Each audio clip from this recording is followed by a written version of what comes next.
সাবডিভিশনের আন্ডারে আমাদের এসডিপো মারফতে একটা ইনফরমেশন আসে যে ওই পদ্মপুর এলাকাতে একটা অবৈধ মেশিন চলছে।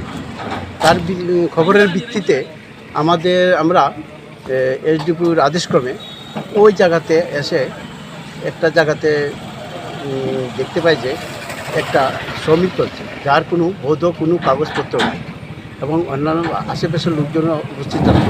তার সামনে আমরা ওই মেশিনটারে আটক করি এবং আমাদের আওতায় নিয়ে আসি। পরবর্তী সময়ে ডিপার্টমেন্টলি যা প্রসেসিং আছে ওই প্রসেসিং চলতে থাকবে এবং যা হয় করি। স্যার, যার দোকানে অভিযান চালিয়েছেন দোকান মালিকের নাম জানা আছে কি? মালিকের নাম হচ্ছে উপেন্দ্র দেবনাথ। আর দোকানের নাম? দোকানের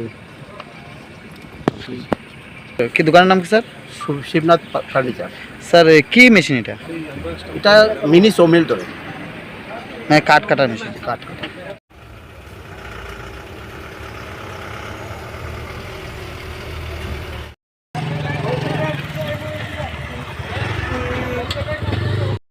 আরে গাড়ি জায়গা নাই, চল চল চল চল